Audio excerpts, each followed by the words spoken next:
आबादी हमारी है, अगर हम आधी आबादी को और आधी आबादी को सब दिन से टारगेट किया जाता रहा है, क्योंकि आधे समाज को तो वैसे ही अपंग कर दिया गया, पीछे कर दिया गया। उन्होंने शिक्षा पर बल दिया, तो देखिए परंपरा क्या। वेदों में भी सर ऐसी परंपरा थी जहाँ पे 3 ऋण का विधान था, 3 ऋण, इसमें हाँ। देव ऋण, पितृ ऋण और ऋषि ऋण। जबकि जो जननी माता है तो उसमें मातृ ऋण का कोई प्रावधान नहीं। जिन्होंने जन्म दिया, जिन्होंने 9 महीने तक अपने पेट में पाला और जो आगे भी जो अपने परवरिश के लिए सारा सर्वस्व दान कर देती, त्याग करती है, उसके लिए कोई ऋण का विधान नहीं है।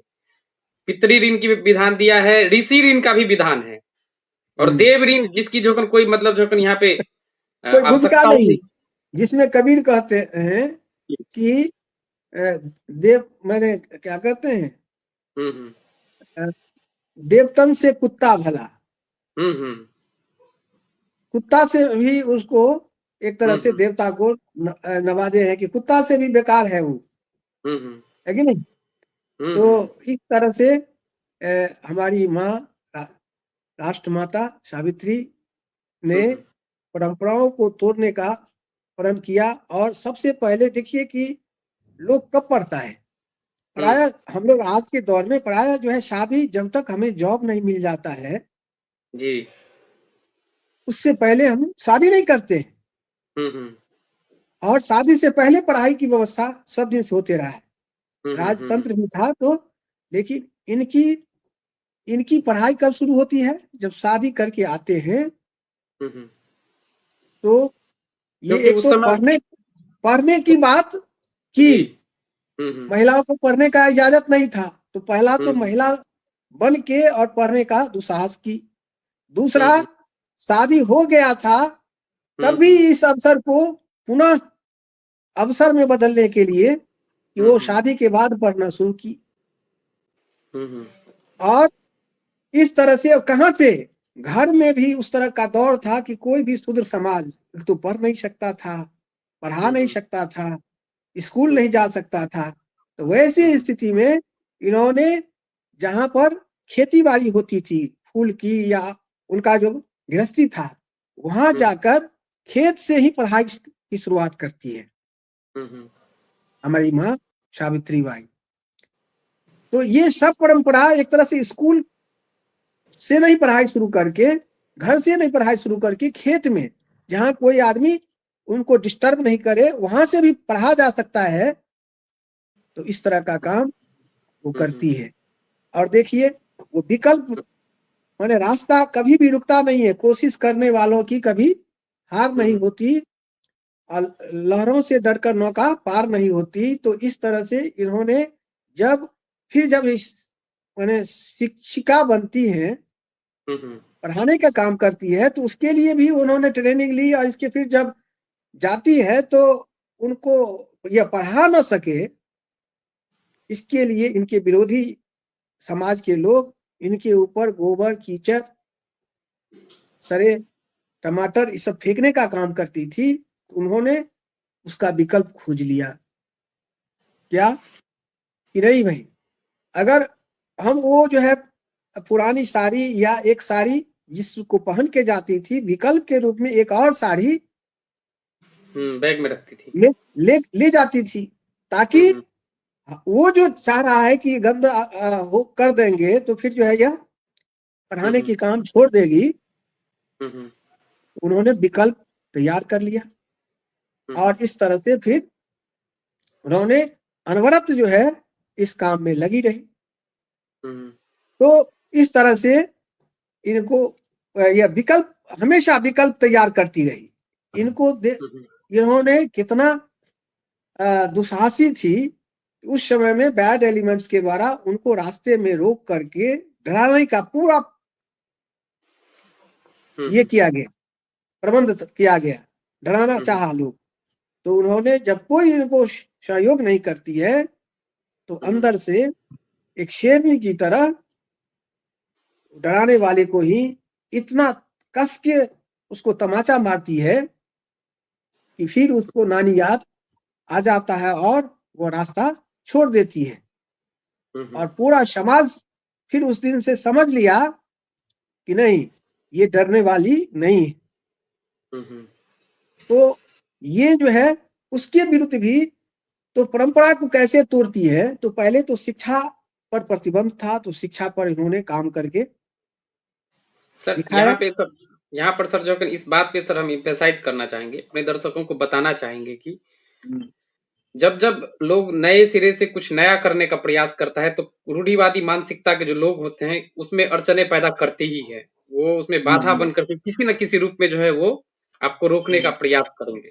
लेकिन जब अगर जैसा कि सर ने बताया कि माता सावित्रीबाई फूले ने जो साहस दिखाया, उस साहस के साथ यदि आप आगे बढ़ने का प्रयास करेंगे उस जुनून के साथ, और आपके पास विकल्प अब स्वतः मिल जाएंगे। जिस तरीके से माता सावित्रीबाई फूले ने जो है अपना विकल्प ढूंढ ली और एक हिम्मत के साथ उसका प्रतिकार भी करने की साहस उन्होंने दिखाई।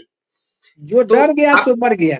जी, जो डर गया सो मर गया। तो इसीलिए जो आप भी यदि किसी परंपरा को, किसी ऐसी परंपरा जो आपको लग रहा है कि वो आपके समाज को, आपके परिवार को दबाने का प्रयास कर रहा है, आप जान रहे हैं और फिर भी यदि उस परंपरा को लेकर के आगे बढ़ रहे हैं, तो इसका मतलब आपके पास साहस की कमी है।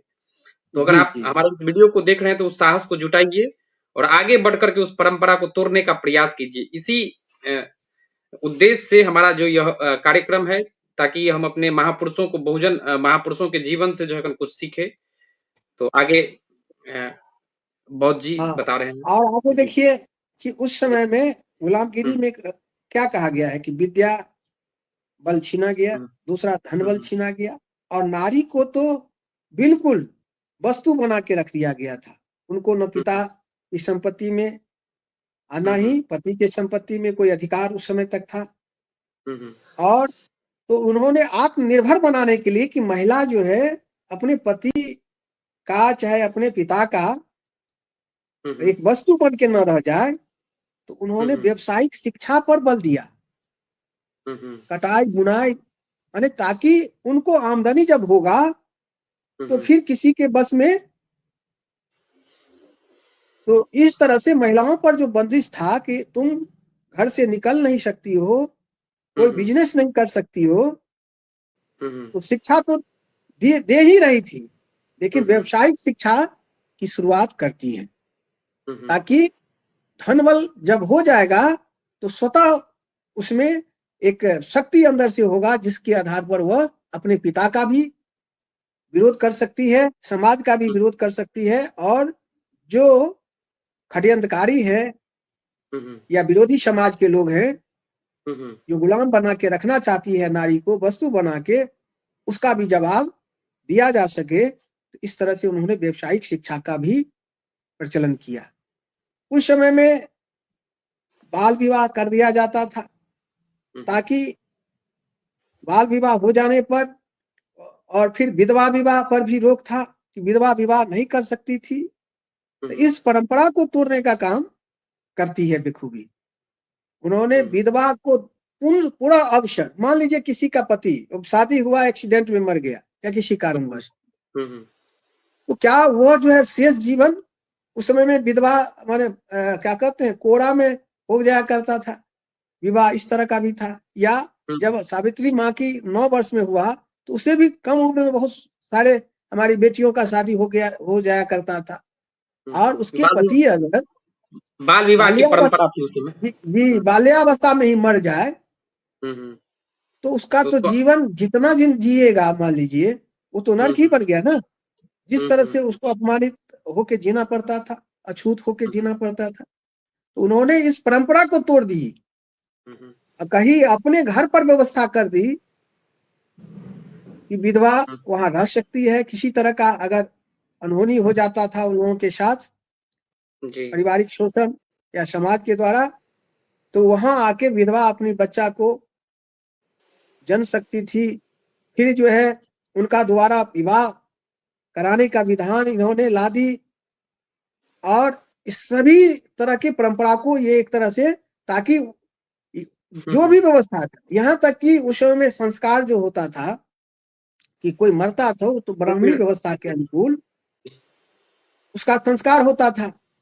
सर 1 मिनट, उस पे जाने से पहले सर हम इस पे बात करना चाहेंगे सर कि आप सर वेदना को सर दिखा रहे हैं कि विधवा उस समय और बाल विवाह, तो ये हमारे समाज के लिए एक तरीके से सर जो मतलब पीछे झांकने की आवश्यकता है कि कैसी कैसी परंपराएं थी हमारे समाज में, बाल विवाह, और जो लोग गोदी में ही विधवा बन जाती थी, उसका जीवन पूरा नरकीय हो जाता था, कितना कष्ट होता होगा। जाता था।